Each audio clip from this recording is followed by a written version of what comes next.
This one is in plain English, it's a knuckle buster, at least the way I play it. And the thing that has made this one interesting enough for me to record it, and I think I've said before, I have to have something special about the tune, special to me or special in some way that I think it is anyway, that, that motivates me to sit down and do these. And this one is, it's a contest piece, really, which is, a sort of regrettable feature, I guess, in some ways of music of various kinds. That we compete at banjo contests and, fiddle conventions and contests and things like this. Not to mention in classical music, too. I kind of object to the whole thing, but I've done a couple of them when I was quite a bit younger, a lot younger. And this one is a winner for that, at least it was. It's the kind of thing they liked back in the day. You had to play it cleanly and fast, usually, and, to judge it on various criteria. But this tune by Don Reno, when Don Reno recorded it, was nice and slow, really, relatively speaking, and he had a lot of single string work, which he was known for in it too. And had I heard that then, I probably would have learned that as well. I wish I had, but that was back in the day, and there were I didn't have any access to any Don Reno recordings. So I learned the tune from a Dillard's album, Live Almost, I think it was called, recorded in LA. Doug Dillard played this thing beautifully in his own way. And I loved that, and I learned it from the record and have been playing it ever since. And Doug, his way of playing it involved some stuff that I think is also Don Reno's way at the beginning in the B parts, that requires you to alternate a thumb and a thumb, index, middle, and then back to the index, and it's a descending. From the root chord to the dominant seventh to the relative minor, and then back to with this descending line. And that would happen on the downbeat. It's a cool little thing, but not that easy to do, especially with good timing. So I learned that.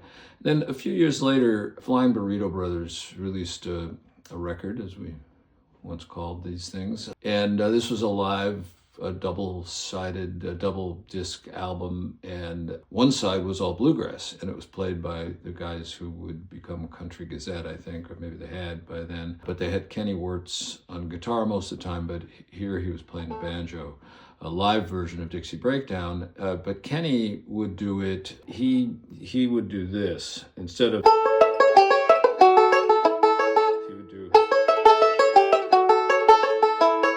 So it was kind of syncopated, which is much of why Earl Scruggs' style is as cool as it is. But that's much easier to do than the Dillard and Reno version, especially up to speed. So I rejected this with my child mind, and I said, I'm only going to do the hard thing. I'm not going to do it the easy way. This was my child mind, even though it's kind of cool sounding, but I liked the other, so I stuck with that. But what I did like was Byron Berline was the fiddler, and he did a beautiful break on this thing.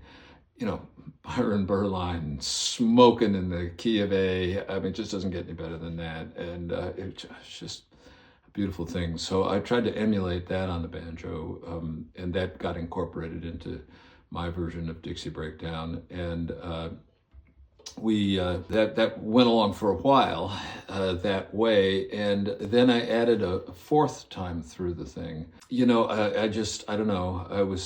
I played it for starters, kind of like the first part, but as time went on, it evolved, and that's what I find interesting. But I've been playing this thing for considerably over 50 years, and at hundreds of gigs, because people seem to like it. And boredom is the mother of invention here, because as I'm saying that, I'm thinking, yeah, that's the way this talk is getting to, so we'll get on with it. But I just had to do something. By the time you're to the fourth repetition of this, and also at like the 300th gig you've played it at, you just have to do something. You have to come up with something different. And so these things would pop out, or I would play them. I don't know. But, it evolved into whatever the fourth time through is here. But there is one thing. I saw these same guys, the Country Gazette guys, a little after I think it was after the Burrito Brothers. And they were at the San Mateo County Fair. And I didn't know it. I just went there with my friends to, screw around. And there they were. They had Pat Cloud on the banjo. He was super, super banjo player. And he did this beautiful thing that I didn't have any way to record it or anything, but I kind of remembered it. It's the fourth time through on the B part. There's sort of a...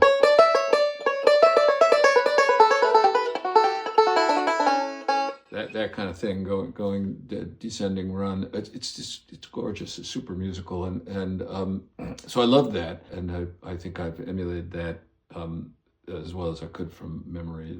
That part was Pat Cloud's, but everything else in the fourth is, I don't know what it is, but that, if I have to say, it's not easy to love the tone of the banjo, but you have to fall in love with it if you're going to work on it as much as I did. I just loved it for some reason.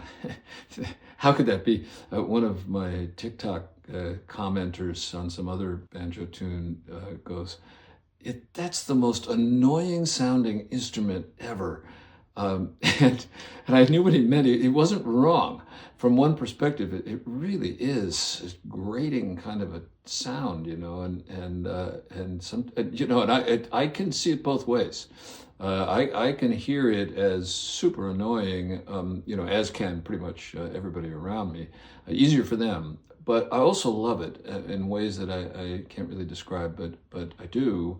And it's the tone. I don't know, and not to mention the syncopation and all the other cool things about it, but just the banjo's tone. I love it for some reason. But I think Pat Cloud has to love it even more than I do, because he went on to play a bunch of bebop stuff that I could listen to it all day. He's such a musical guy and plays that stuff so well. It's just incredible, but I don't think anybody else wants to hear that. Maybe really diehard banjo players, but it's one of those things. Somebody taught me once that, there's a big difference, or at least there can be, between what you like to play and what anybody else wants to listen to. And I really think that's true of some of the stuff on the banjo, and it may well be true of this tune, exactly because it can be, a little harsh. But I love it, and I'm just going to try to make it through the thing if I possibly can. And as I already mentioned, it's called Dixie Breakdown.